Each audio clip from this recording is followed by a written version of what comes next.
This video is a live Q&A that was recorded inside my Facebook group. If you have a question that you would like me to answer, please email it to me at sarah@homeschoolingforhim.com. So the first question that I wanted to talk about is siblings.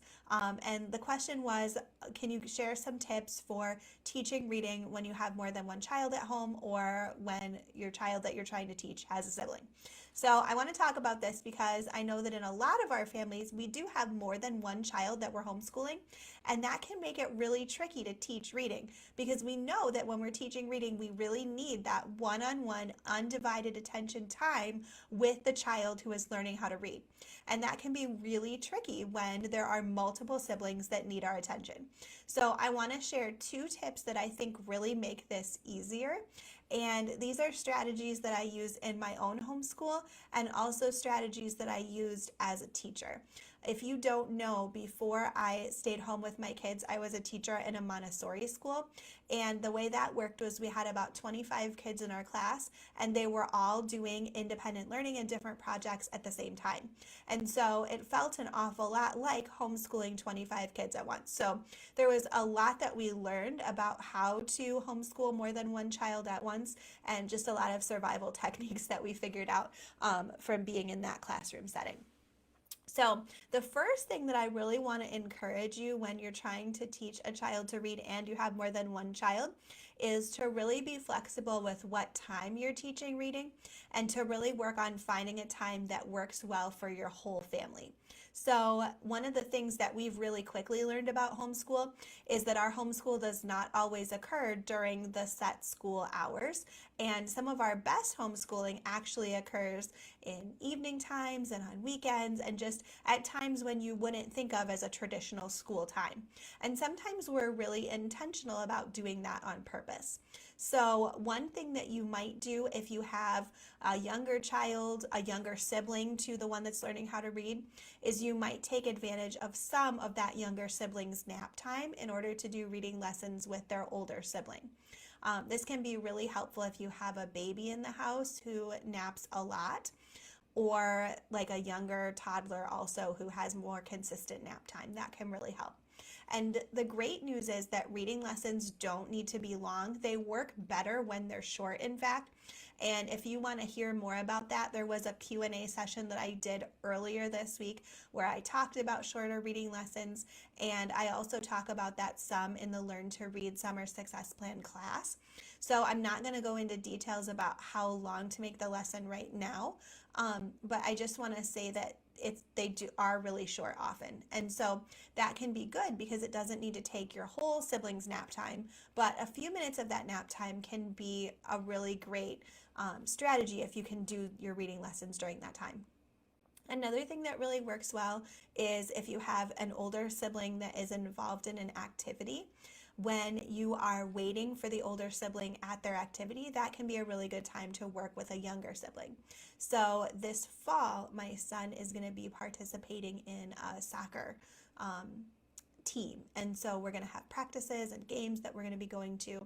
And I'm anticipating that there's going to be some time where we're going to be sitting at practice with the younger sibling just watching. And so we're going to be doing some reading lessons with her during that time because I think that that will be a really good time for us to just be able to have some one-on-one time with her. So you want to really think creatively about your day and just the different things that your family has planned and see when you can fit in that one-on-one time with the child who's learning how to read. And then the other tip that I wanted to share for teaching a sibling to read is that it's really important to have an intentional plan for what all of the other siblings are going to do while you're working one-on-one with the child who's learning how to read. And this is a really good strategy that you can use whenever you need one-on-one time with any of your children during your homeschool day. So you want to think intentionally about what each other child can do during that time when you're working with the sibling. And then you want to be really intentional to teach each child what it is that you expect from them when you're working with a sibling. And you want to give them lots of opportunities to practice that thing. So if you have an older sibling, let's start with that first because sometimes that can be easier. Although I've also found that sometimes in our house, the older siblings are actually more tricky. But with an older sibling, you really want to explain to them and practice with them exactly what you want them to do when you expect them to be learning independently. So you might be able to find some sort of a homeschool curriculum that they can work with independently on their own. Maybe if they're already a fluent reader, they're going to do some independent reading during the time when you are working with their younger sibling to read. Or maybe they're going to do a video-based curriculum or some sort of an app where they can use that independently to be able to continue their learning. Or maybe you're going to give them some sort of like worksheets or written assignment to do. No matter what you're going to do, you just want to make a plan for what that is and then be intentional to work with that child about how to be able to do that kind of activity independently. You also want to talk to that child about what they should do if they need to ask you a question or if they get stuck while you're in the middle of your reading lesson with your other child. And it really doesn't matter what you want them to do, but you just want to make sure that they are really clear on that. So if they need to come and interrupt you, do you want them to barge into the room and just interrupt and start talking? Or is there a certain way that you want them to get your attention? Or do you want them to just put aside the thing that they're stuck with and maybe do some quiet reading until you're available and just don't interrupt at all? There's lots of different ways that will work for different families, but the really important thing is to just make sure that you have that discussion with your child in advance so that they know exactly what you expect from them during the time when you're teaching their sibling to read. If you have a younger sibling, you can also make this work. It's a little bit more tricky with the really young siblings who just don't understand, but there are some strategies that you can use for them as well. If you have a super younger sibling, the nap time thing can work really well. Also, if you have a child who enjoys baby carriers or being worn or has success in like a bouncer or a swing, this can be a really good time when you can try some of those strategies. Another thing that can work really well for younger siblings is having like a special box or basket that has certain toys or materials or activities or whatever that they can do pretty independently and with minimal supervision that you can reserve just for reading lesson time. And you can pull those materials out when you're ready to do your reading lesson with their older sibling. And then the younger sibling has those special things that are going to keep them engaged and excited and ready to enjoy those during the reading lesson. So you just want to really think about what you're going to have each sibling do, and it might take some time to really develop these strategies for these kids. It might take a week or two or a month or two to really help them get into the routine of doing what it is that you want them to do while you are teaching reading to their sibling. And that's okay. I mean, those are good skills for them to learn as well. How to learn independently, how to get someone's attention if they need help and the other person is busy. All of those things are really valuable life skills that we're going to be teaching our kids as well through this process. So if you have some siblings at home and you're trying to teach reading, hopefully some of those strategies will be helpful for you. Okay, so I have one more question that got submitted that I wanted to make sure that I answer tonight. And then if there are any questions in the comments, I'll answer those as well. So the other question was about back to school, and they wanted to know just some tips for back to school when we're teaching our kids to read. And so I want to share my very favorite back to school tip, and this is something that we're going to be starting in my house actually next week. So I'm really excited about it. And that is that when we go back to school, we actually start our school year several weeks early, and we go back to school gradually. So what's going to happen for us is we'll start homeschool next week. And for the first week that we do our homeschool, we'll do just part of it, probably just one subject. And then we will add another subject each week until we're up to our full homeschool schedule. So usually it takes us like about a month to kind of add everything back in. We have a few more subjects this year, so we might add like 2 subjects a week. I'm not sure. But the point is that we're going to go really slow and we're going to start with just one subject, and then we're going to add just one more, and then we're going to add just one more. And I love this strategy because it helps make the back to school transition a lot easier for my kids and also a lot easier for me. So it works really well for my kids because they get a gradual transition from summer where their schedule is a little bit more flexible to the school year where we have several hours of focused time. And it can be really hard for them to have that much to go from little structure to all of that structure all at once just right away. And so when we add back in our classes and our schedule gradually, it really helps them to be able to ease into that transition. It also is really helpful for me because it gives me some time to sort of troubleshoot and to plan as we go.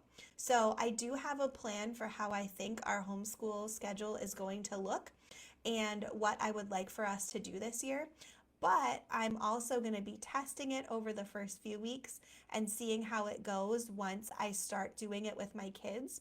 And I know that we're going to need to make some changes on the fly as we see what things work really well and what things don't work.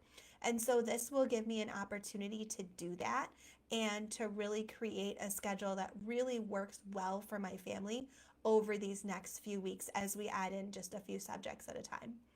So when you're getting started with homeschooling in the fall, I think there's really two main goals that we have and that I would recommend for everybody to have. So the first goal that we always have when we go back to school is to make those first few weeks as fun and as exciting as possible. I know that when we first start our homeschool year, I'm creating a first impression for my kids. And I know that just like the saying goes, we only get one chance to make a first impression. So my goal over those first days and weeks is to make sure that homeschool is really fun, that my kids really enjoy it, and that they're really excited to learn. Because if we can start off with fun and excitement and create that first impression that school is fun and exciting, then that will help to carry us forward through the year into some of those seasons where maybe we might start to get a little bit discouraged or burned out. Hopefully that won't happen to us, but it does happen often, at different points during the year. And when it does, then my kids will have that excitement sort of to carry them forward. So it can be more challenging if we start with frustration at the beginning to help the kids stay motivated all year. And so giving them a really good first impression can be really helpful in just helping them stay motivated and helping us set up those routines the way that I want them to be. So my first goal is always to make it really fun. And then the second goal that I'm looking for is that I want to make sure that we establish really strong routines. So in the beginning of the year, I'm looking to be especially careful to make sure that I am really comfortable with my kids' behavior, with the routines that we're creating, and just really making those be really positive. As a teacher, I have learned from experience that it is a lot easier to start out with a little bit more strict routines in the beginning of the school year and then sort of relax things as the school year goes on than it is to get to about January, February, realize that you've been a little bit lax about things, and then try to tighten it back up. That is very, very difficult to do. And especially when we're homeschooling and our kids know us so well and we know them so well and everybody knows how to push each other's buttons, it can really get challenging to be able to bring things back in once we've allowed a little bit more freedom and more slack than what we would like, especially with routines and behavior. So it is so much easier to really focus on those things in the fall and even be a little bit more strict than what we would like with the plan that we're going to be able to relax as the school year goes on. So during those first few weeks, because we don't have as many homeschool lessons to get through, I can really focus on making sure that my kids understand the routine, making sure that they understand what kind of behavior is expected when we're having our school time, and just really focusing on those things. And it gives me time to be able to correct behavior if we need to, and to be able to really focus on that without feeling like we have to finish a huge amount of lessons in any given day. Otherwise, we're already behind and it's only the first week of the school year. That's just a lot of pressure, and it's more pressure than I want to have on myself during that first week of the school year, and more pressure than I want to put on my kids. And so it really helps just to have fewer lessons and to kind of gradually build up the schedule as the weeks progress in the beginning of the school year. So this first week, we're going to start with our family time together first. So we always start our day with our shared family activities that we do usually when my kids are eating breakfast at the breakfast table. I'll read to them our Bible lesson and we'll talk about it. And then I'll read either something from our science book or a history lesson, and then I'll do a read aloud. And because we've been doing those subjects together in that way for several years, I probably will start with all three.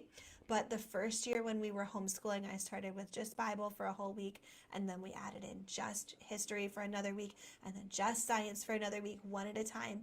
And that really helped us to be able to establish those routines.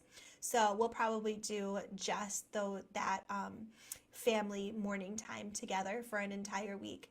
And then in the second week, we might add in maybe my son's math curriculum.